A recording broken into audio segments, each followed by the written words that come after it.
শুধু বাংলাদেশে নয়, বিশ্বে হয়তোবা এমন ঘটনা বিরল। একই গ্রাম থেকে ৩ জন এমপি নির্বাচিত হয়েছে। এমন ঘটনা কি কোনোদিন শুনেছেন? বাংলাদেশে আছে সর্বমোট ৬৮,০০০ গ্রাম, কিন্তু একটি গ্রামে ঘটেছে এই অবিশ্বাস্য ঘটনা। আর এই ঘটনাটি ঘটেছে চট্টগ্রামে। ত্রয়োদশ জাতীয় সংসদ নির্বাচনের ফলাফলে দেখা গেছে চট্টগ্রামের ৩টি গুরুত্বপূর্ণ আসনেই জয়লাভ করেছেন চট্টগ্রাম রাউজান উপজেলার গহিরা গ্রামের ৩ জন কৃতি সন্তান।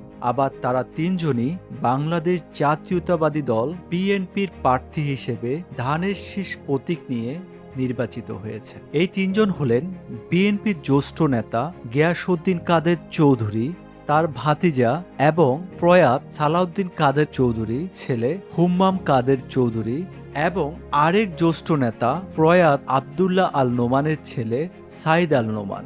তারা যথাক্রমে চট্টগ্রাম ৬ রাউজান, চট্টগ্রাম ৭ রাঙ্গুনিয়া এবং চট্টগ্রাম ১০ ডাবলমুরিং, হালিশহর ও খুলশী আসনে বিপুল ভোটে জয়লাভ করেছেন। এই ঘটনার পর থেকে ওইসব এলাকাতে চলছে উৎসব মুখর পরিবেশ। এই ছাড়াও গহিরাতে চলছে আনন্দের বন্যা। সবাই মিষ্টি বিতরণ করে একে অন্যের সাথে আনন্দ ভাগ করছে।